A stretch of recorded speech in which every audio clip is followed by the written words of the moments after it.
Hello everyone and welcome back to my YouTube channel. Today I'm creating a Christmas card using some products from Pretty Pink Posh. I'm using the Reindeer Friends, which is adorable, along with the Joy stamp set, and then I have my basic rectangles from my elephant to cut out my panel with.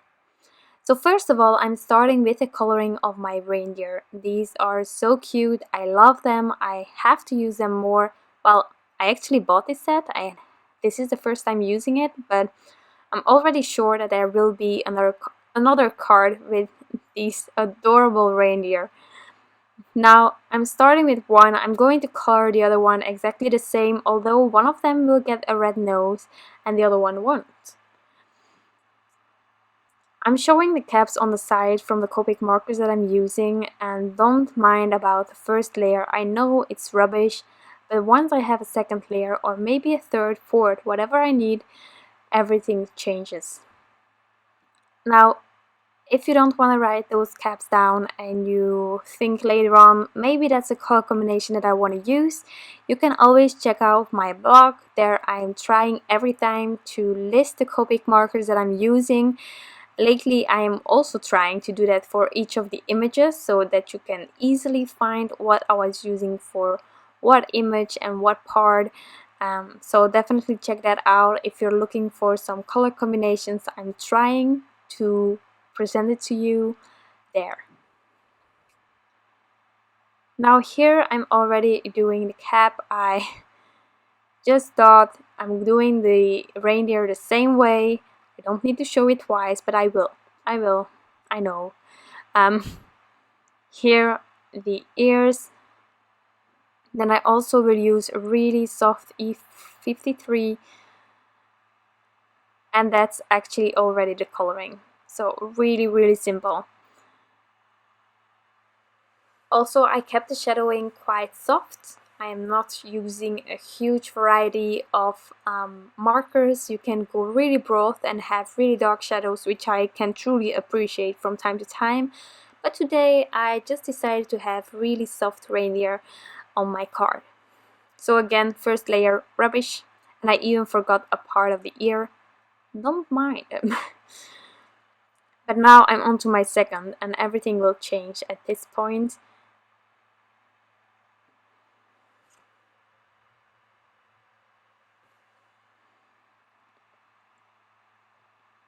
So that's that, and then just adding some more where I didn't like the blending. You can always add more layers, just be careful. Depending on the paper you're using, it can start bleeding when it's oversaturated. But if needed, you can always try. So I'm going to use the matching dies to cut these ones out. I just love them. Aren't these cute reindeers? I mean, also matching dies. I'm a softie for matching dies. I don't think that you can have anything else that gets the same result for your cutting. I just love them. Okay, that being said, I have my panel here. This is an A2 sized panel using the basic rectangles from my elephant. There is stitching details, so I am masking that off using some purple tape, and I will do some heavy ink blending on my background. I decided to do a night sky sort of background, a gradient thingy. That was the idea, with some lovely peacock feathers on the bottom of my panel. Now I'm doing that, and well, it was a struggle. I went back and forth on this panel quite a lot, but I like the end result. That's the most important thing. I am doing a night sky. The idea was just that these reindeer can be in the sky, and then with the joy can also be in the sky. So I just really like these blues together to create a darker background. So that's what I did. These are distress inks. It has been a while since I went deeper into distress and oxide inks. Just in case you're new, distress oxide inks are more forgiving than distress inks, but I really prefer distress inks because you don't have that chalky finish, and depending on your preference, of course, you might like the chalky finish, but I try to avoid it as much as possible. If you want to ink blend with distress inks which have that more vibrant color in it, and you're struggling, it can be the paper. Not every paper is as forgiving as others. I started with Bristol, Strathmore Bristol Smooth, the yellow packaging, and there your ink stays wet for a bit longer, so you can have more wiggle room with your inks. If needed, afterwards I started with Neenah, which wasn't as forgiving, but as time went on I became better in it, and I preferred Neenah over the Bristol. And now I'm coloring on perfect coloring paper from Transotype, and well, it's just easy using the same paper all over your card. So that's why I lately started blending on this paper, but this is just for easy things. It's also less forgiving as Bristol. It's more similar to Neenah in my opinion, but if you're having trouble and you like both the chalky and the not chalky finish, start with the oxides.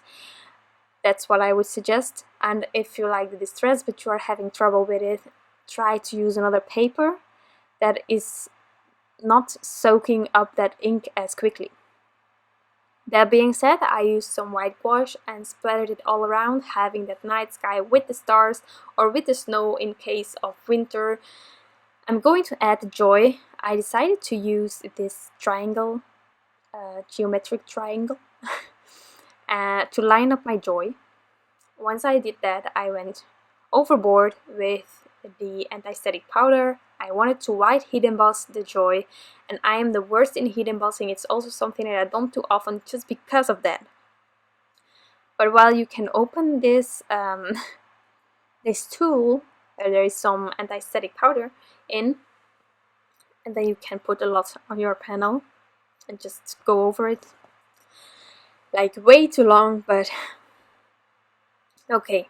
Another thing, I'm going to white heat emboss it, but because of my white gouache, it's actually really forgiving. I wasn't worried about not having all those excess powder removed because there were white splatters already, but it went quite well actually. I'm also just using a paper towel to help me press everywhere. There are some tools out there. So far as I know, it's mostly in America available.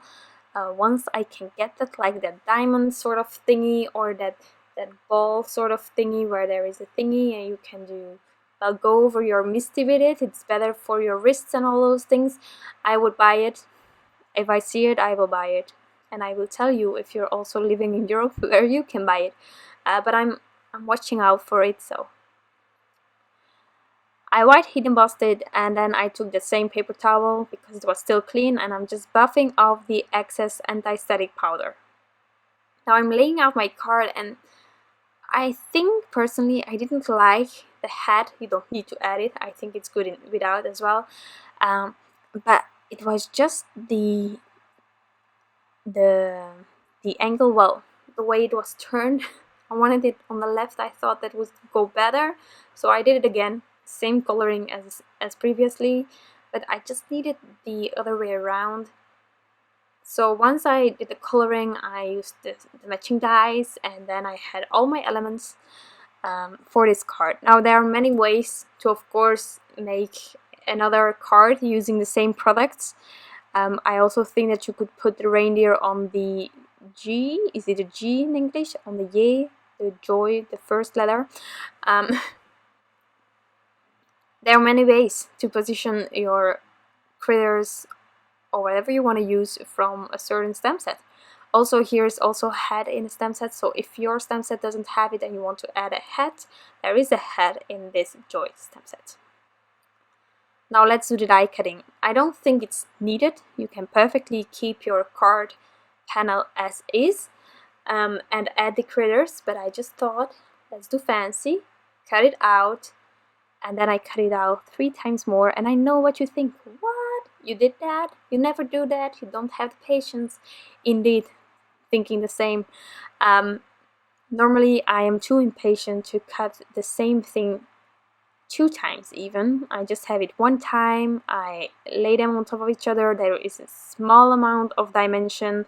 I would love it to be more, but I'm just too impatient and I don't like to repeat myself. So if I need to die cut things 5 times, I am going crazy, and I will avoid making the card or the idea that is popping in my head, just because I know that I don't like die cutting all the time, and especially when it's the same thing. But I did here, and I'm so proud of myself. I know it's a small thing, but I am really, really proud of myself. And I love the dimension here. I love it. It's crazy. It's crazy. And I know I'm exaggerating for some people now, but for me, it's crazy. That being said, adding everything on top of each other, then we will assemble our card. Really important is to keep that insert from the O, the small piece, and another important thing is to place that correctly.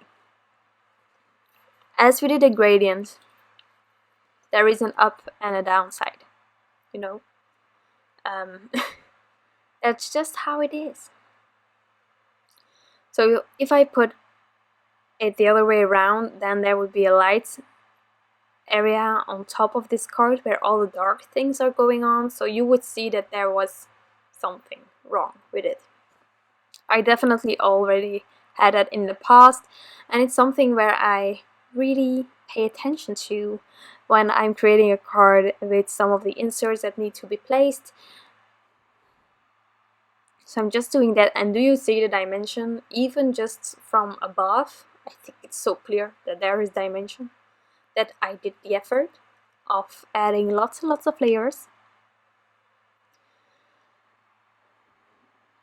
So here I'm just showing some more ideas or ways of putting critters, depending on how high or low your joy is, or whatever word, in whatever case you're making a similar card, you can place the elements on other areas. But I'm keeping it as I had in my mind, just really simple. With the dimension of the joy, I realized that I had to use some foam tape to get the same dimension for the elements that were overhanging the joy, which is all of the elements, of course. But so it was a bit fiddling to get well, the foam tape everywhere where it was needed. But once that was done, I could just add everything. Now for embellishments, because that's the next step, I first thought of using some moonstone. These are wide, sort of circly, bubbly things. And I laid them out doing the glossy accents. See, I don't have, like, I'm first doing that, then doing that. That would be easier when I'm doing the voiceovers. But I did the accessories first, and then I thought to add maybe something more, adding some embellishments. I wasn't sure. I think it's perfectly fine like this. But then I took the moonstone, as I said, and I laid it out, and I thought, well, it worked because it's that wide, milky thingy, which is great. But then I thought, well, I used that simply white crystal drops on the hat, and why not just use the same to embellish all around?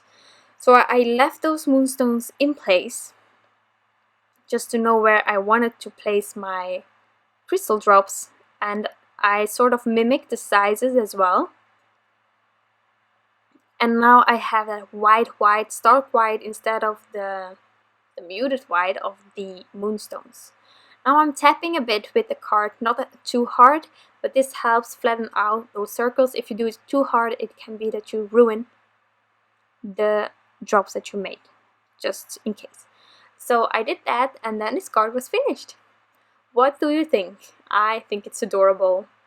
If you do, you can always give this one a thumbs up. I truly hope that you enjoyed it. I want to thank you all for stopping by, and I wish you an amazing day, and I'll be back soon with some new crafty inspiration. Bye!